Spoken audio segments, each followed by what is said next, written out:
So friends, let's talk about something that feels like a thriller movie treasure hunt. $70 billion buried under the sands of Balochistan. This is the Reko Diq copper gold mines located in a remote arid desert area within the Chagai district of Balochistan province. The numbers are crazy. One of the world's biggest untouched deposits, nearly 21 million ounces of gold, over 12 million tons of copper. But the real story isn't just about the metal underground. The real story is, why now, who's backing it, and what game is being played around it. So let's break it down. Who really owns Reko Diq? First, the ownership puzzle. On paper, the deal looks clean. Barrick Gold from Canada gets 50%, Pakistan gets 50%. But inside that Pakistani half, the fine print matters. Around 15% goes to Islamabad's state-owned firms like OGDCL and PPL, while 10% is given to Balochistan as a free share, meaning the province doesn't pay anything but also doesn't control the money. In real terms, Barrick first recovers its 5 to 6 billion investment, then takes half the profits. Pakistan's share flows mainly to Islamabad, with only a smaller part to Balochistan.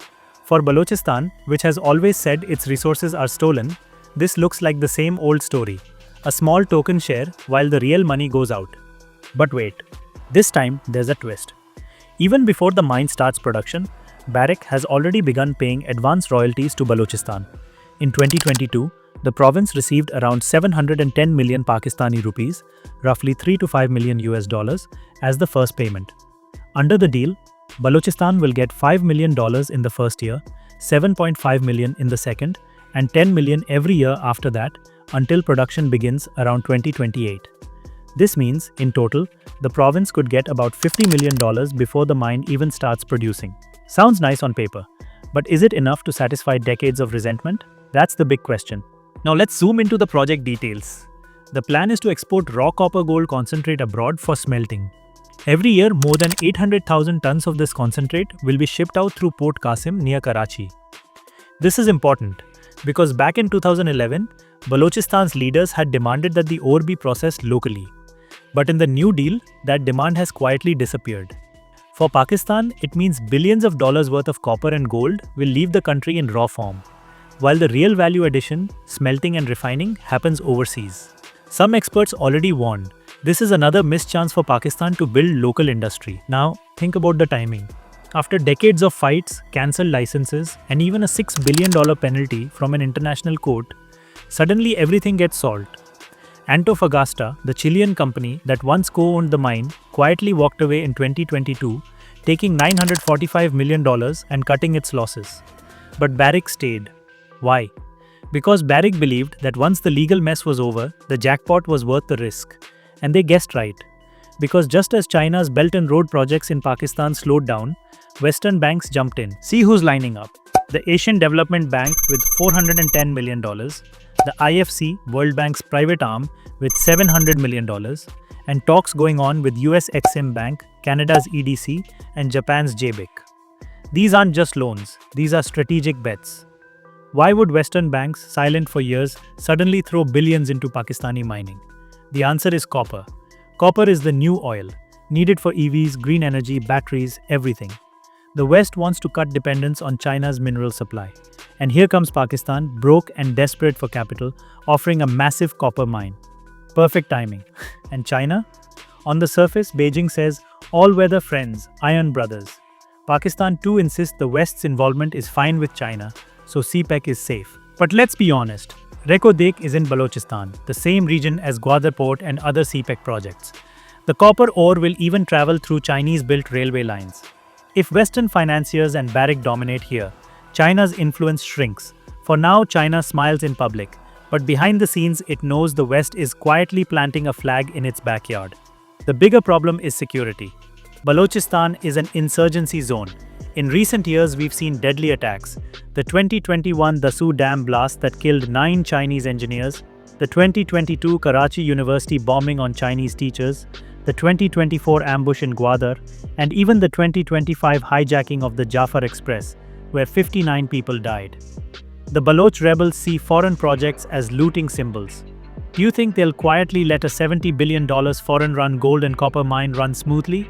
Not likely. Pakistan knows this too. That's why they created special security forces for CPEC, the 34th Infantry Division, then the 44th Division. Expect something similar for Reko Diq. Western investors will demand heavy protection. Islamabad will likely send frontier corps, army brigades, maybe even private guards. But here's the catch. The more soldiers you send, the more locals feel sidelined. Which brings us back to the main risk, Baloch anger. For decades they've said, our gas, our minerals, our coast, all taken, nothing given back.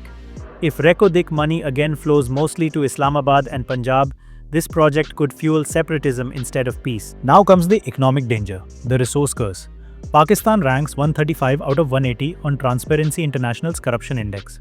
Billions can vanish into elite pockets. Business Recorder and Arab News already warn. This could be Pakistan's oil curse, where minerals make politicians rich but leave the people poor. Add to that the debt trap. Loans from ADB, IFC, and others usually have strict terms. If Pakistan defaults in the future, creditors could demand Reko Diq revenues directly, just like tolls and power tariffs have been taken as collateral before. Imagine Pakistan defaulting again, and foreign lenders grabbing the mine's cash flow. On paper, Pakistan owns 50%, but in practice, outsiders might control the money. Now let's look from India's angle. If Western money helps Balochistan, Pakistan becomes stronger inside. That could free Islamabad to focus more on outside rivals, like us. On the other hand, if Pakistan is tied deeper to Western finance, it also loses independence. If America and Canada have billions stuck in Balochistan, they'll want Pakistan to behave in certain ways. That could limit Pakistan's moves on Kashmir, Afghanistan, even on terrorism. For India, it's a mixed picture. A richer Pakistan is a tougher neighbor, but a Pakistan tied to foreign strings is also more predictable. So here's the real question. Will Reko Diq be Pakistan's jackpot or its curse? If handled wisely, it could change Balochistan's fate. If mishandled, it could bring more insurgency, more corruption, and even sell out national control. Remember, Antofagasta walked away, Barrick stayed. The West is moving in, while China thinks again. And the Baloch people? They're still waiting to see if any of this gold and copper will actually reach them. So friends, the Reko Diq story isn't just about minerals under the desert. It's about the West and China fighting for influence, about Islamabad running on loans, about whether Balochistan will finally get justice, or just more soldiers. The project promises $70 billion over 37 years. But the bigger question is, who really gets the free cash? What do you think? Will Reko Diq be Pakistan's game changer or its curse? Drop your thoughts in the comments. And if you want more hidden stories of geopolitics, hit like, subscribe, and share this video. Because sometimes, the real treasure isn't in the soil. It's in understanding the game happening above it.